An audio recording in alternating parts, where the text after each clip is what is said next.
সংসদে হাসনাত আব্দুল্লাহ গণমাধ্যম বিরোধী কথা বলছেন দিনকে দিন। এখন টিভি থেকে জুলাইয়ের পক্ষের যারা সাংবাদিক ছিল তাদেরকে বের করে দেওয়া হয়েছে। সাংবাদিকদেরকে কি তিনি তার চাকর মনে করেন? যে সাংবাদিকদের গণমাধ্যম চর্চা জার্নালিজমের জায়গা থেকে হাসনাত আব্দুল্লাহ রাজনৈতিক ক্যারিয়ারের জন্য ভালো হয়, এই ধরনের সংবাদই শুধু প্রচার করা হবে, এছাড়া অন্য কোনো সংবাদ প্রচার করা যাবে না, এইটাই কি তিনি সংসদে বুঝাতে চেয়েছেন?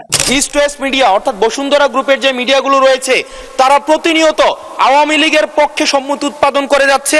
গতকাল ঘোষণা দিয়ে মাইকে ঘোষণা দিয়ে ছাত্রলীগ ছাত্রদলকে নোয়াখালীতে মাইকে ঘোষণা দিয়ে পিটিয়েছে, সেটাকে উদযাপন করতে দেখা গিয়েছে বসুন্ধরা ইস্ট ওয়েস্ট মিডিয়াকে। মোটেও না, বরং তারা এই নিউজটা স্বাভাবিক সংবাদ মাধ্যমের মতোই কভার করেছে। সাধারণ মানুষ, একদম অজপাড়া গায়ের সাধারণ মানুষ, ভ্যানওয়ালা, রিক্সাওয়ালা, ঠেলাগাড়িওয়ালা, এরা তাদের মতামত কমেন্টে জানিয়েছে। এদেরকে সাইজ করার কারণে সাধারণ মানুষ খুশি হয়েছে বলেই কিন্তু ইস্ট ওয়েস্ট মিডিয়া বলেন বা যে কোনো গণমাধ্যমের ফেসবুক পেজ বলেন, তাদের কমেন্ট বক্সে জনগণ উল্লাস প্রকাশ করেছে। এটা জনগণের ভাবের বহিঃপ্রকাশ। আর এই জিনিসটাকে হাসনাত আব্দুল্লাহ অপতথ্যের মোড়কে সংসদে উপস্থাপন করলো এমন ভাবে যে ইস্ট ওয়েস্ট মিডিয়া ছাত্রদল ছাত্রলীগের সংঘর্ষটাকে উৎসব হিসেবে উদযাপন করেছে। মানে কোন লেভেলের হিপোক্রেট হলে এই ধরনের কথাবার্তা সংসদে বলতে পারে? আওয়ামী লীগের সময় যেসব সাংবাদিক পরিচয় দিয়ে যারা গণহত্যা, যারা ভোট চুরি, গুম, খুন, ব্যাংক ডাকাতি, সেগুলোর বৈধতা এবং সম্মতি উৎপাদন করেছে মিডিয়াগুলোতে, এবং যারা আজকে সরকার দলে আছে বিএনপির সর্বোচ্চ নেতা বর্তমান প্রধানমন্ত্রী, উনাকেও বিভিন্ন ষড়যন্ত্রকারী, দেশদ্রোহী হিসেবে আমরা দেখেছি বসুন্ধরার ইস্ট ওয়েস্ট মিডিয়া বিভিন্ন সময় নিউজ করেছে। এবং আজকে যারা বিএনপি এবং জামাত আছে আমাদের এই সংসদে, তাদেরকেও বিভিন্ন সময় তাদেরকে হত্যা করার সম্মতি উৎপাদন করেছে কিছু মিডিয়া এবং কিছু নামদারি সাংবাদিক।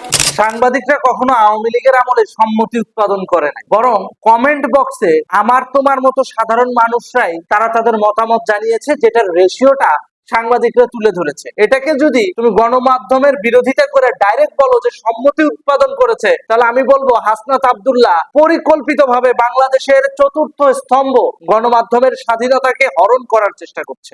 আওয়ামী লীগের সময় যারা গণহত্যা, গুম, খুন, ব্যাংক ডাকাতি, সেগুলোর বৈধতা উৎপাদন করেছে মিডিয়াগুলোতে। গুম খুনের বৈধতা কোনো সাংবাদিক দিতে পারে না বা দেয়ও না, এটা সাংবাদিকের কাজও না।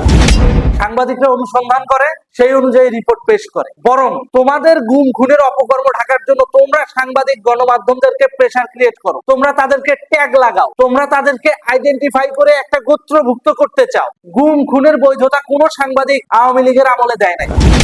যদি দিত তাহলে সাগর রুনি হত্যাকাণ্ড নিয়ে প্রেস ক্লাবে তোমাদের সতীর্থরা দাঁড়াতে পারতো না, তাও আওয়ামী লীগের আমলে। গুপ্ত সেজে আওয়ামী লীগ ছাত্রলীগের ভিতরে থেকে সাগর রুনি হত্যাকাণ্ডের যে রহস্য, এটাকে এক্সপোজ করার জন্য তোমরা মতবাদ তৈরি করতা না। তোমাদের সাথে যারা রাজনীতি করেছে তারা কিন্তু এই বিষয়গুলোর ব্যাপারে ওয়াকিবহাল। সুতরাং হাসনাত আব্দুল্লাহ যেই ধরনের ন্যারেটিভ সংসদে দাঁড় করানোর চেষ্টা করছে, এটা সম্পূর্ণ ভুয়া এবং উদ্দেশ্য প্রণোদিত। কোন সাংবাদিক কখনোই গুম খুনের বৈধতা দিত না বা দেয় না, তারা অনুসন্ধান করে এবং সেই অনুযায়ী রিপোর্ট উপস্থাপন করে। গুমের দাবি করে তো সালাউদ্দিন নিজেও, বর্তমান স্বরাষ্ট্রমন্ত্রী যিনি, তিনি নিজেও তো নিজেকে গুমের একজন দাবিদার হিসেবে গণমাধ্যমের সামনে উপস্থাপন করেন। কিন্তু বাস্তবে এই গণমাধ্যম কর্মীরা অনুসন্ধান করে তাকে পেয়েছিল কোথায়? ভারতের শিলংয়ে চিকিৎসাধীন অবস্থায়। তাহলে অবৈধভাবে ভারতে অনুপ্রবেশ করতে যায় তোমরা ধরা খাবা প্রশাসনের হাতে, পরবর্তীতে প্রশাসনের জিম্মায় তোমরা চিকিৎসা করাবা, আর সেটাকে গুম খুন হিসেবে সেই দোষ হাসিনার ঘাড়ে চাপাবা, আওয়ামী লীগের ঘাড়ে চাপাবা। এটা তো হতে পারে না। ও এই সমস্ত কথা বললেই সাংবাদিকরা খারাপ, এই সমস্ত কথা বললেই গণমাধ্যম খারাপ, এই সমস্ত কথা বললেই তোমাদের বিরুদ্ধে চলে যায়, এই জন্য তাদেরকে এবার যেভাবেই হোক অ্যারেস্ট করতে হবে, খুন করতে হবে, গুপ্ত হত্যা করতে হবে, কিংবা জেলে পাঠাতে হবে, তাই তো? নাটক পাইছো? এই সাংবাদিকগুলোকে বিভিন্ন হাউজে আবার এখন বর্তমানে পুনর্বাসন করা হচ্ছে। সাংবাদিকদের কখনো পুনর্বাসন হয় না। সাংবাদিকরা এক একটা দর্পণের অংশ, তারা সব জায়গায় গিয়েই তাদের কর্মকাণ্ড ফলাতে পারে। সুতরাং সাংবাদিকদের পুনর্বাসন করা হচ্ছে, এই ন্যারেটিভের কোনো ভিত্তি নাই। হাসনাত আব্দুল্লাহ পরিকল্পিতভাবে সাংবাদিকদের চরিত্র হনন করছে। আমি বুঝি না, প্রেস ক্লাবের সাংবাদিক লিডাররা কি পাথর হয়ে গেছেন? এদের ব্যাপারে কথা বলতে ভয় পাচ্ছেন? কোনটা কাহিনী কি? জুজুর ভয় দেখাচ্ছে তারা? এই জন্য সাংবাদিক নেতাদের লজ্জা হওয়া উচিত। এই ধরনের থার্ড ক্লাস লোকদের সমালোচনা বা ন্যারেটিভ সংসদে উপস্থাপন করছে, আর আপনারা প্রতিবাদ না করে চুপচাপ হাতে চুড়ি পরে আর শাড়ি পরে ঘরে বসে আছেন, তাই না? রাষ্ট্রের ফোর্থ পিলার আপনারা, চতুর্থ স্তম্ভ। সংসদে যদি কোনো অনিয়ম হয়, সংসদে যদি কোনো উদ্দেশ্য প্রণোদিত ন্যারেটিভ উৎপাদন হয়, এটার বিরুদ্ধে কথা বলার রাইটস আপনাদের আছে, কারণ আপনারা সমাজের দর্পণ। সেই সাংবাদিকদের চরিত্র হনন করতেছে আর সাংবাদিক নেতারা ঘাস কাটতেছে না। হাসনাত আব্দুল্লাহ পরিকল্পিতভাবে সাংবাদিক সমাজের চরিত্র হনন করছেন। কে হাসনাত আব্দুল্লাহ? চলেন একটু শুনে আসি, দেখে আসি, অতীতটা একটু যাচাই বাছাই করে আসি। হাসনাত আব্দুল্লাহ কে? 5ই আগস্টের পর দেখা গেল ছাত্রলীগ থেকে হিজরত করে এসে তিনি বনে গেলেন জুলাই যোদ্ধা। Okay fine. পরবর্তীতে দেখা গেল কি, যত প্রকার অপকর্ম, মব, খুন, হত্যা, ধর্ষণ, এগুলোর নেপথ্যে হাসনাত আব্দুল্লাহর নাম চলে আসে। কেন?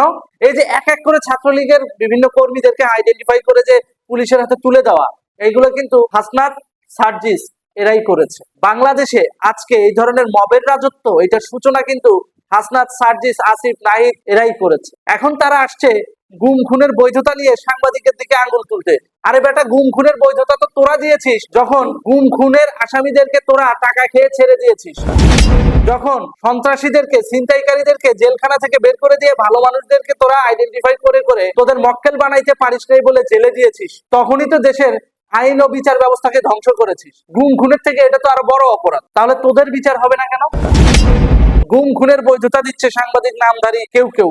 এই ধরনের কথা যখন তোরা সংসদে বলিস, তখন আমি তো বলতে বাধ্য হই, তোরা যখন ছাত্রলীগের পরিবার থেকে নারী সদস্য, শিশু সদস্য এদেরকে অপহরণ করে নিয়ে যে গুপ্ত হত্যা করছিস, গুপ্ত ধর্ষণ করছিস, এইটার বৈধতা দেওয়ার জন্য কি সাংবাদিকরা তোর চাকর?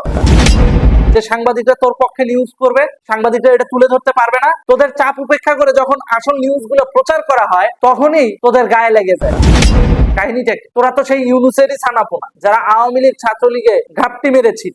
ইউনুস যে এতগুলো টাকা ট্যাক্স বকেয়া টাকা সেটা মেরে দিল, সেইটার ব্যাপারে তো তুই কথা বলিস না। এত দেশপ্রেমিক তুই, এইটার ব্যাপারে তো একদিনও কথা বলিস না। ইস্ট ওয়েস্ট মিডিয়া নিয়ে যতটা গলাবাজি করিস, তোর বাপ ডক্টর ইউনুসকে নিয়ে তো ততটা করিস না। তাহলে বৈধতা দেওয়ার কাজটা কারা করতেছে? সামাজিক ভাবে তোদের মতো করাপ্ট পলিটিশিয়ানরা করতেছে, আর দোষ দেশ সাংবাদিকদের। সংসদে একটা উদ্ভট ন্যারেটিভ তৈরি করতেছিস তুই, আর দোষ দিচ্ছিস সাংবাদিকদের ঘাড়ে। মারামারি, খুন, হত্যা, ধর্ষণ এগুলোর নেপথ্যে পেট্রোনাইজ করতেছিস তুই, তোর চেলাপেলারা, আর দোষ দেশ সাংবাদিকদের। সাংবাদিকরা বৈধতা দিবে মানে এই ধরনের একটা ন্যারেটিভ তৈরি করতে চাচ্ছে যে সাংবাদিকরা আওয়ামী লীগের গুম খুনকে বৈধতা দিয়েছে, তাহলে ওদের যে অপকর্ম হয়েছে বিগত 2 বছরে, এইটার বৈধতা তারা কেন দিচ্ছে না? মানে তোমরা তোমাদের একটা মন গড়া ন্যারেটিভ তৈরি করে দিবে আর সাংবাদিকরা সেটাকে একসেপ্ট করবে, তোমরা সেটা চাও। মানে তোমাদের ঘরের চাকর পাইছো সাংবাদিকদের। কথায় কথায় বসুন্ধরা মিডিয়াকে দোষারোপ করছে হাসনাত আব্দুল্লাহ। কারণ আমার কথা হচ্ছে, যখন তুমি বাংলাদেশকে অস্থিতিশীল করার জন্য বসুন্ধরা গ্রুপের কাছ থেকে টাকা নিছিলা, তখন তোমার এই জ্ঞান খাটে নাই যে এই বসুন্ধরা গ্রুপ বাংলাদেশে ম্যানিপুলেট জাতীয় কিছু একটা করছে। ও তখন টাকা খাইতে ভালো লাগছে, তাই তো? তার মানে রুটি কলা কম হওয়ার কারণে এখন তুমি মিথ্যাচার করছো, এটাই প্রমাণিত। সাংবাদিকদের দেখলে এদের এত চুলকানি হয় কেন? দর্পণ চর্চা করে এই কারণে। সাংবাদিকরা সরাসরি সাদাকে সাদা এবং কালোকে কালো বলে উপস্থাপন করে এই কারণে। তোমাদের মতো চাঁদাবাজিকে সমর্থন দিলে, তলে তলে কর্পোরেট গোষ্ঠীগুলোকে জিম্মি করে চাঁদা আদায় করাকে সমর্থন দিলে, কিংবা গুলশানের কোনো বাড়িতে যায় রাতের আধারে যে চাঁদাবাজি করলে সেটাকে দেখানো যাবে না, আর দেখাইলে সেটা তোমাদের জুলাইয়ের চেতনা বিরোধী হয়ে যাবে। এই ধরনের সেন্টিমেন্ট বা এই ধরনের ন্যারেটিভ তৈরি করার পেছনে তোমাদের স্বার্থটা অবশ্যই কিছু না কিছু আছে। সেই স্বার্থটা কি?